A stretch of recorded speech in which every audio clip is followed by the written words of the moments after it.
waxaan aaminsanahay in Soomaaliya ay tahay dal muuqaal wanaagsan oo qurux badan. Fadlan waxaan ka codsanayaa inaad ii soo dirto muuqaallo qurux badan oo ku saabsan Soomaaliya. Aad baan u jeclaan lahaa inaan arko sawirrada quruxda badan ee Soomaaliya. waxaan barta Google ka daawanayay dhammaan sawirrada Soomaaliya. Ma malaysan kartid sida Soomaaliya u qurux badan tahay marka laga eego xeebaha. Waxaa kaloon aad u xasuustaa in caasimaddu ay tahay Muqdisho. Dalkaasi waa dal aad u qurux badan. I remember it was Mogadishu, the capital. How beautiful is your country?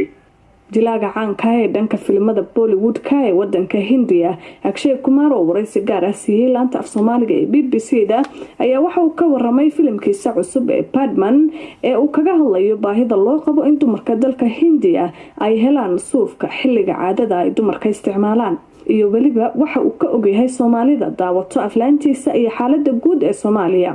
haddaba wariyaha BBC-da Bashiir Maxamed Caato ayaa waxa uu qadka telefoonka ee magaalada Bombay ee dalka Hindiya kula xiriiray Akshay Kumar waxaana marka hore uu weydiiyay waxa ku dhaliyay inuu sameeyo filimkan Padman.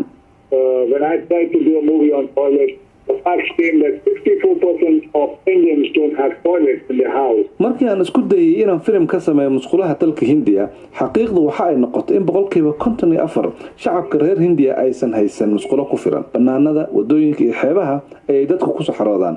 Marka sidaas si la mid ah ayaa waxaan ogaaday in 54% dumarka wadanka Hindiya aysan isticmaalin suufka nadaafadda ee dumarka.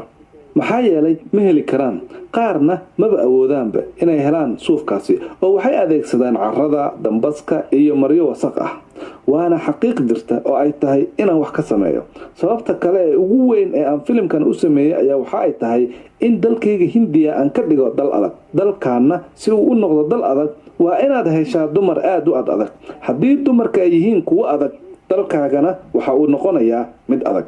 If the woman is strong, your country becomes strong.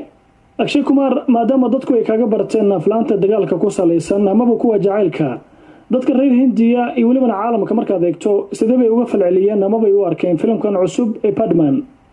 Well, the public reaction 90% people are talking good. falcelinta dadweynaha 90% wanaag ay ka sheegayeen halka 10% dadka aysan u arkin wax wanaagsan. Tusaale ahaan bartayda Twitter-ka waxa ku arkay dad ii soo qoray oo leh Akshay Kumar maxaa kugu dhacay? Ma waxaad film ka sameysay caadada dumarka? Waad caabaysan tahay. Waxayna ka mid tahay waxyaabaha dadka qaar ay soo diraan. Aniga wax dhib ah uma arko, balse qofkaasi maalin ayuu ogaan doonaa inuu qaldan yahay. Aad baan ugu faraxsanahay inaan ku iraahdo xaaskayga ayaa soo saartay filimkani. Caadada gabdhaha dalka Hindiya ceeb ay ka tahay, balse mar dhow oo muddo 2 sano gudahood ah waxaan ballan qaadayaa intaasi aysan noqon doonin wax ceeb ah.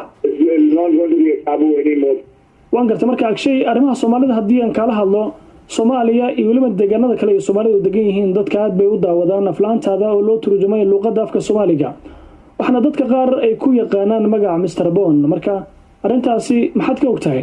I didn't know anything about it, to be honest. haddii aan si daacad ah kula hadlo runtii ma ogeyn in dadka Soomaalida ay daawadaan aflaantayda. Marka hore waxaan leeyahay qof walba oo Soomaali ah oo ii dhageysanaya sanad wanaagsan. Xaaladda Soomaaliya aad baan ugu warhayaa waana ku faraxsanahay in dadka Soomaalida ah ay taageeraan oo ay daawadaan aflaanta Hindiga. Soomaalidu waa dad aan aad u ixtiraamo. Waxaan rajaynayaa inaan imaado Soomaaliya. run ahaantii ma ogeyn taageerada ii hayaan Soomaalida balse waad ku mahadsan tahay inaad ii sheegtay. Thank you for telling me this. waan gartay marka adigu ka shakhsi ahaan maxaad ka aaminsan tahay Soomaaliya iyo dadka Soomaalida ee daawada aflaantaada? I believe it must be a beautiful country. waxaan aaminsanahay in Soomaaliya ay tahay dal muuqaal wanaagsan oo qurux badan. Fadlan waxaan ka codsanayaa inaad ii soo dirto muuqaallo qurux badan oo ku saabsan Soomaaliya. Aad baan u jeclaan lahaa inaan arko sawirrada quruxda badan ee Soomaaliya. waxaan barta Google ka daawanayay dhammaan sawirrada Soomaaliya. Ma malaysan kartid sida Soomaaliya u qurux badan tahay marka laga eego xeebaha. Waxaa kaloon aad u xasuustaa in caasimaddu ay tahay Muqdisho.